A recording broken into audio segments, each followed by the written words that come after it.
Welcome to the Redflex, the final and probably the most controversial video of the night. Those of you who have weak hearts when it comes to hearing criticism against Man United, please, this is a warning for you. Abdul, everyone is on a high. Everyone is on a high today about Manchester United beating Aston Villa. And the reason why it means so much, not because it's Villa, is the fact that we are now joint top of the Premier League. Why do you think that this is not good? Well, not necessarily it's not good. I mean, it's great that we're in the mix, in the conversation at this point.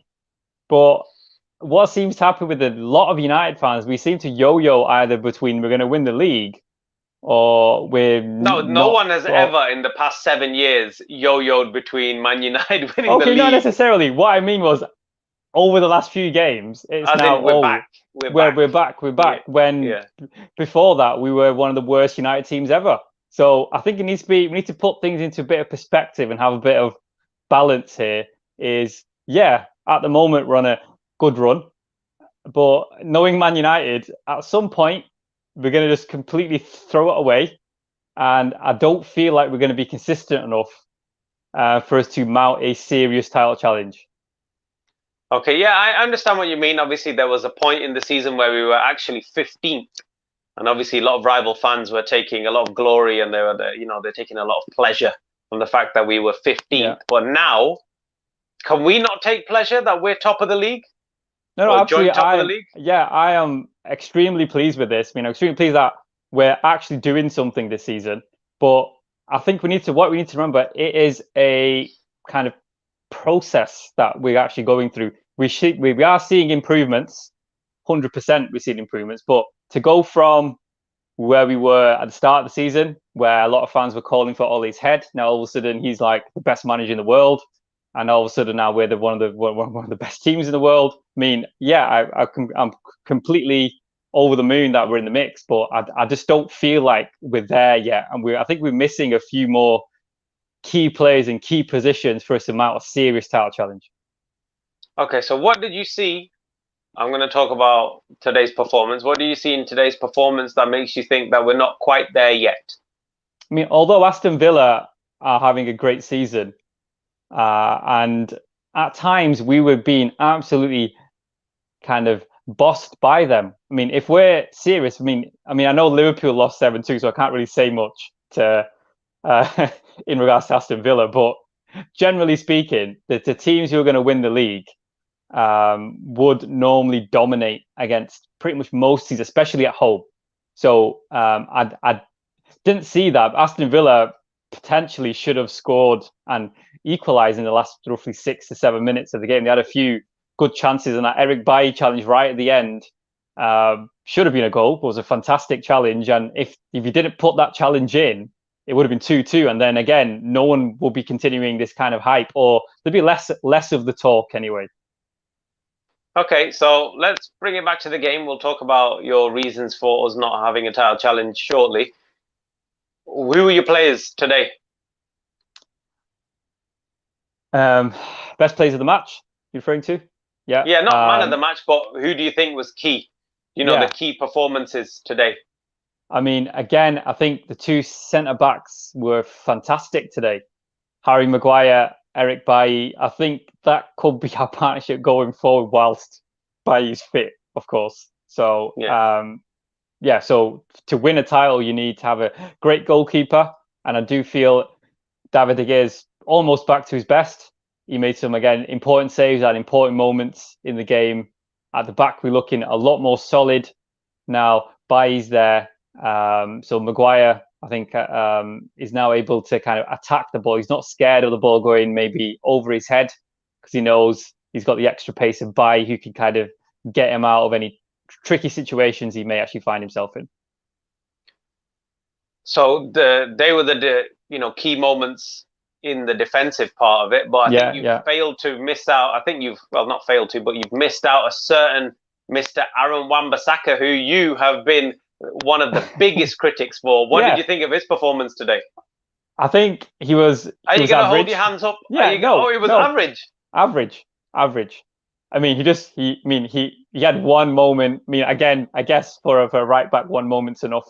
But I'm not convinced at this point. If he continues puts in performances like this, let's just say for the next 3-4 games, I might change my opinion. I believe it was a one-off. I think he the only thing that he did differently, which made a huge difference, was he actually made some forward runs this time, and he didn't do that in the previous game that we had, or he did start to do it towards the end of the second half in the last game. This half, I think he was instructed to do so, and he was doing that. But on the ball, I'm unconvinced.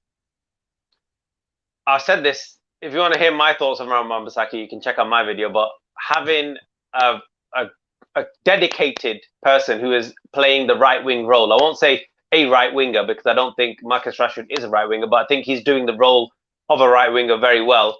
I think that was he not playing in the last game on the right as well? Yeah, and you said he did well in the last game. No, I didn't. Yeah, you just said he started to show signs. So obviously, this is a partnership in this game. So now, what I mean, the last game is before the Villa game I'm referring to. Yeah, you said he did it. He put a little bit. He was playing on the right wing. Marcus Rashford. In the last, so not to not against Villa. I forgot who we faced. So he's only Wolves. Yeah, he's only So Wolves, who was playing as a right winger? Rashford. So again, against Wolves, he was poor. Aaron Wan-Bissaka. Nah, he made forward runs though. He just didn't have an output. He didn't have a final ball. So, but like I said, it's a partnership which is developing. But anyway, we'll move on. It's developing. Obviously, I remember when we had Memphis Depay and Luke Shaw, and they were dominating the left side at one point. I think, like I said, obviously it's something which needs to develop. So I think there's some potential in there. If we can get if we can get this sort of performance, like you said, week in, week out, then I'd be happy with that. Yeah, he was making forward runs, getting a couple of crosses in. I'd take that. Yeah, if it's consistent, he had some intent to go forward. Yeah, which is what you want at home, especially. Yeah. I think it depends on the opposition as well. But Bruno, I thought was quiet. But what did you think? Bruno, I mean, I think with Bruno, he doesn't need to be fantastic every game. Just he's got key moments where he's going to do something which is going to help the team in any match, regardless of how well he's playing or how inconsistent he is throughout the games. He's always going to do something which could lead to an assist or could lead to a goal. Yeah, there was a lot of intricate play that went through Bruno Fernandes and Paul Pogba, Anthony Martial, etc. Do you think we're developing a certain style now? That obviously, we're known as a potent counter-attacking force, but there was some intricate play. So when someone does a bit of a low block, do you think we can start breaking teams down now? Yeah, I think this is what we were doing post-lockdown last season. It's very intricate. That's the kind of football we see now. So I think we just started off this season in such a bad vein of form, such a poor vein of form. And because of that, obviously, we've kind of gradually built up back maybe to the levels we were at the start of the post-lockdown season. The restart. For those who are watching from the previous video, there was a question that was put up, which we will get to, about January transfer window. So if I forget to ask you, make sure you prompt me. I'm just going to go to the current messages that I hear.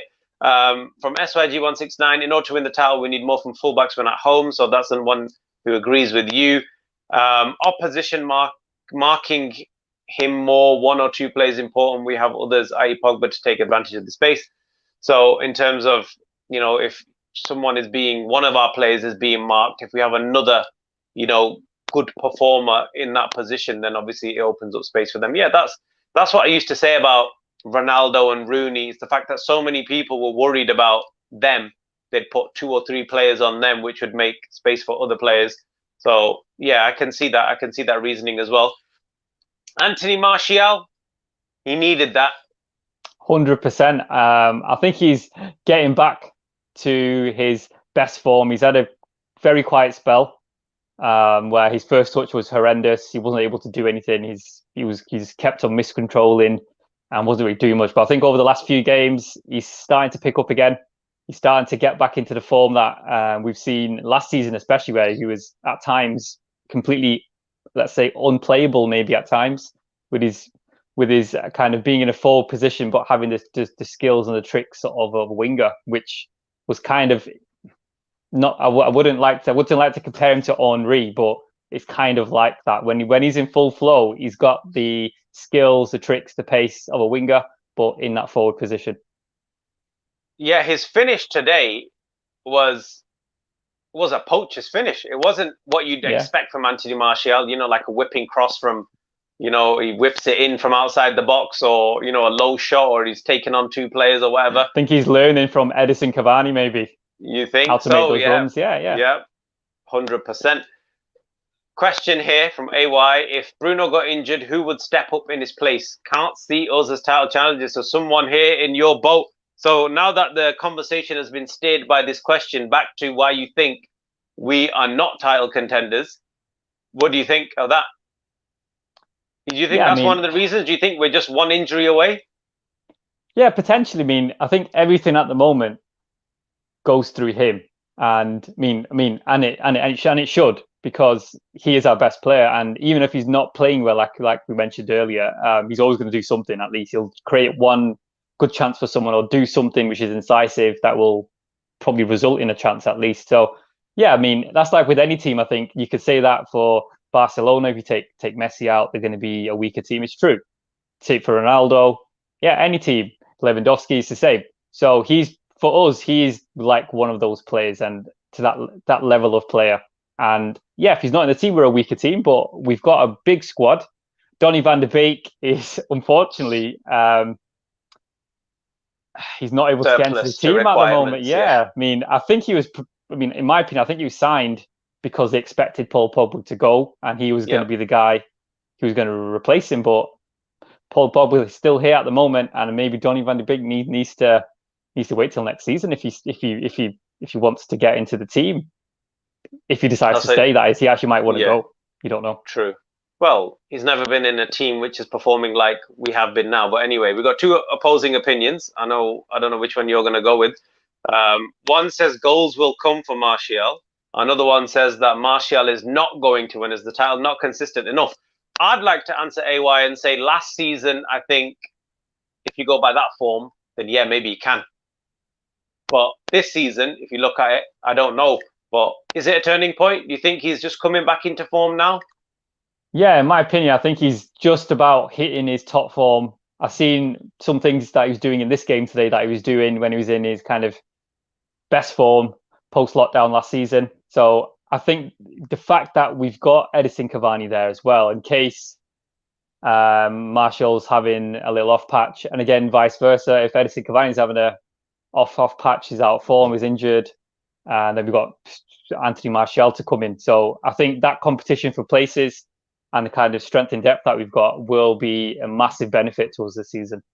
Yeah, I think one of the stats I saw today was Martial, even though he's had a very, very poor season, I think his goal involvements are like 10. So he's had like 6 goals and 5 assists. So just imagine if he's in form.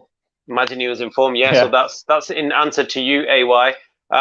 Like I said, from the previous stream, there was a question about January transfer window. So I've got a few messages relating to that. That's why we need a Grealish. So yeah, I can see why. I'm all for that. I'm all over that one. SYG says that it's important we integrate DVB. Him and Pog are good enough to cover Bruno if injured. I think I would agree with that. I'd agree with SYG that, all right, maybe not the full output, but in terms of, allowing the play to flow, I think Donny van de Beek's one of those players who can, help the team overall. Even if it's not him doing the assist or doing the goal, I think he can sort of dictate play for us. Do you think we need anyone in that department? And if we do need a January window signing, who should it be? I think our midfield options are at times. If everyone's in top form and everyone's fit, it's pretty stacked up. It's pretty insane. In fact, we've got Donny van de Beek, a player who was about to join Real Madrid, and he would have started, I feel, at Real Madrid. No, it just can't get onto the pitch. So that shows. We've got a lot of quality in the midfield. Some would potentially, even though I don't think we're going to win the title this season, I think our midfield is probably one of the best midfields in the league. Yeah, I'd agree with that. So yeah, you said that United are not going to run the course. So January transfer window, who do you think, if we were to bring in, that you'd be more confident about United landing the title? I know you've mentioned that Rashford's moved to the right. I feel Rashford on the right wing is a 50% version of Rashford. He wasn't in the game today as much as he should be. if he was on the left, he would have seen him a lot more. He would have gotten the ball a lot more. And then for him to play his game that he wants to, he needs to kind of cut in and to hit those kind of dipping shots that he likes to do on the right. He can't do that. He actually did try to cut in, but he hasn't got much of a left foot compared to his right foot anyway. His right foot's amazing. So I still feel we need a right winger for sure, purely because someone who actually wants to stay on the touchline and dribble past people, not one who likes to cut in. And then again, that may improve Aaron Wan-Bissaka based on what you're saying, because he's got that overlapping opportunity. So yeah, I would like to see a right winger. If that's the only, if we could only sign in one position, that's what I feel we need. AY says we still need a top quality centre back. I would probably lean towards that in terms of Bailly's fitness issues. So I think if we had someone of the way Bailly's performing now, but someone who could do it, who doesn't get injured, that'd be great. And I know that we've got amazing midfield options, but I think that having one solid quality DM would allow us to play two attacking midfielders. I think we could go back to the 4-3-3 that Ole started with at the beginning of the season. Well, beginning of his tenure, let's say. It was an actual 4-3-3. It wasn't a 4-2-3-1. So we started with that, two people in the 8 position, so to speak. But anyway, we're talking about transfers. I'm sure we'll get to that. The January transfer window has opened. It is now January the 1st, or just turned January the 2nd here in the UK. It's 3 minutes past midnight. And United, on the first day of the year, are at the top of the league. So let's see how this continues. We'll be back. We'll have a lot more to say with the upcoming games. They're coming thick and fast. We'll be playing in the Cups very, very soon. The importance of that we'll get to as well. But Abdul, thank you very, very much for your review today. Very thought-provoking that Man United are not going to last the distance. I'm sure a lot of people will disagree with you. And if you do disagree with Abdul, or whether you agree with him, I'd like to see it in the comments below. I would love it for us to continue. I mean, that kind of sounds like Kevin Keegan, but yeah, I would love it if we actually were able to run the course. But I feel at some point we will actually peter out. It'll be an error of some sort. That's going to cost us big time. We're going to talk about the transfers and what we need to do to make sure we stay the pace. But for now, thanks, Abdul. Thank you very much. Man United, top of the league. We have started 2021 with a bang. Forget the fireworks last night. They all happened on the Old Trafford pitch today. We'll see you next time. Make sure you like, share, subscribe. And if you want to continue the conversation, you can do so in the comments, or you can join us on Twitter or Instagram. We'll see you very, very soon. Take care and goodbye.